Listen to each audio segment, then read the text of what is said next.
What does it take to be a great father? City jail inmates recently completed a program that has opened their eyes to new possibilities. Sheriff Bob McCabe and group facilitator Greg Thomas joins us with a message behind the mission of the fatherhood program. This is a new thing for the inmates at Norfolk City Jail to be able to take a look at their role as a dad, and specifically as a dad, which is can be really sort of life-changing for some people.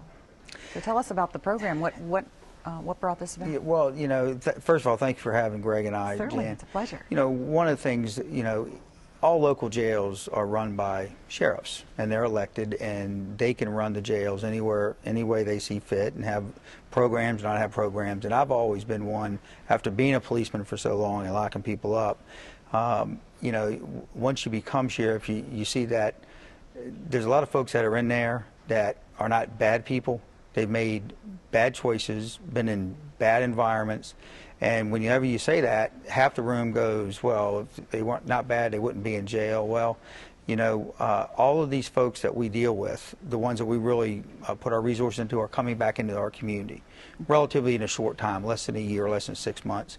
And so each sheriff that runs a jail, they can either run it as a penal system type, you know, and just, okay, when the time's up, let them out, or we can try and make programs available for them to change their behavior and maybe look at life differently, so when they get out, maybe their propensity for crime or whatever changes.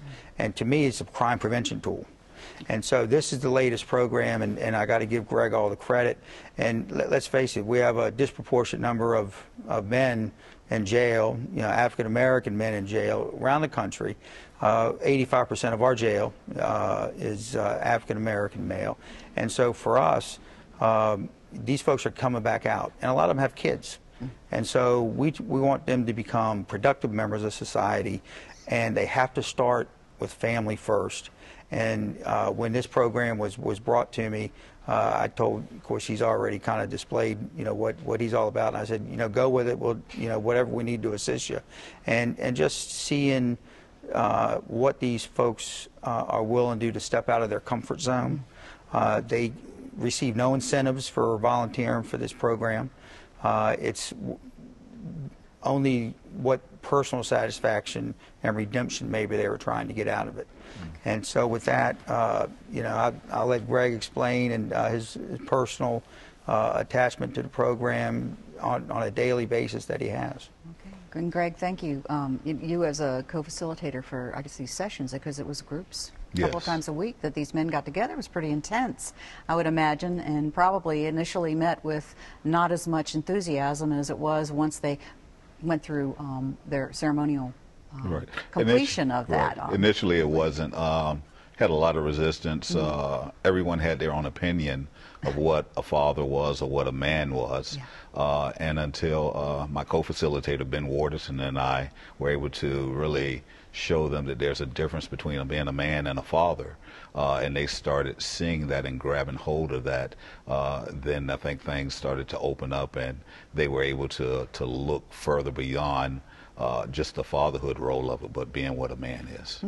There was a process involved. This went over a period of about 3 months, I understand, and that right as the holidays were approaching, there was a project to allow them to actually send messages to their loved ones. Is that correct? Yes. We did a video book, video message, and video letter, and the men could volunteer to actually do a video that we did on CD or DVD rather, and send it to the families that they could give them a Christmas message. Okay, and we would like to show you just a couple of the folks who had agreed to do these videos and have them shown. These are two of the men who are part of the fatherhood group at Norfolk City Jail.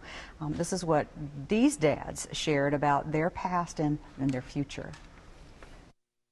You know that I love you more than life itself. I make no excuses for not being the father I know I could have been.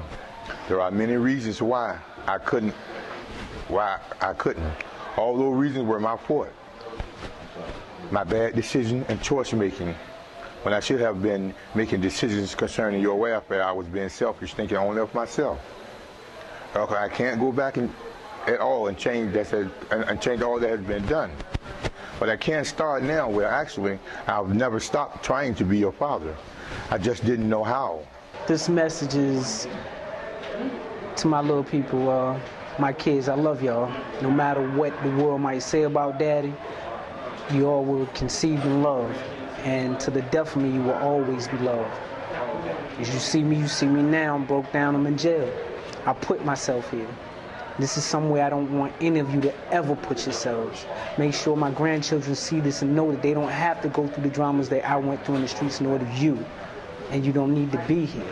From the bottom of my heart, man, to all of y'all,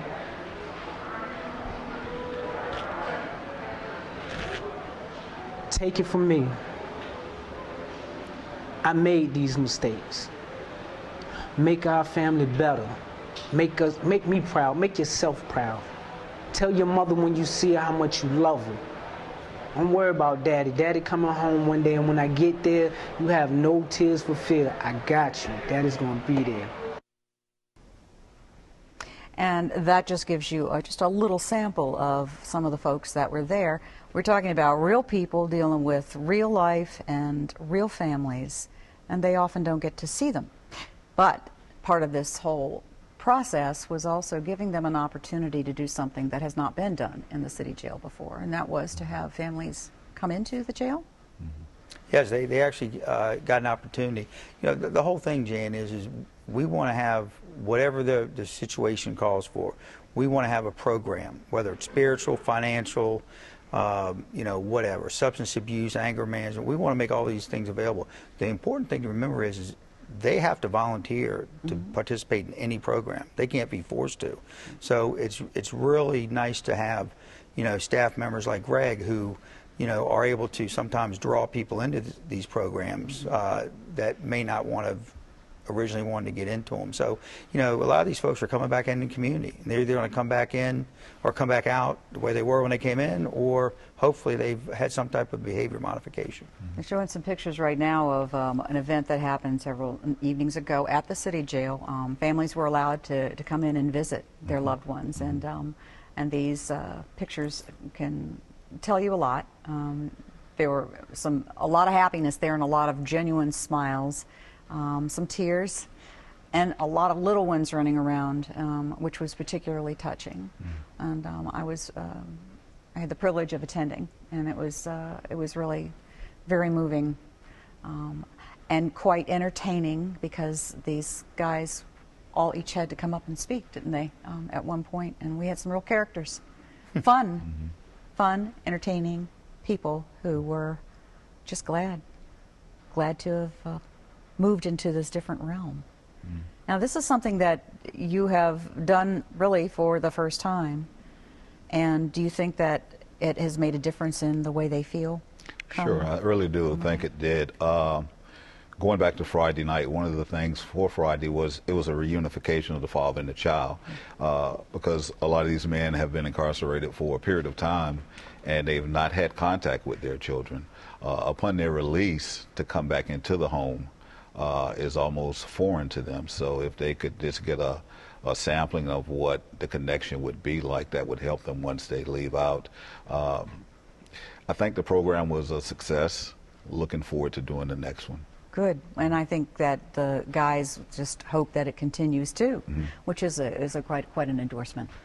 Thank you. It was pretty special to be there. I really appreciate being invited, and I hope that if you know somebody out there that may have mentioned it, then you have a little more info about some of the wonderful things that are going on that you don't always see every day. Thank you for joining us. Thank you for joining me. Have a good day.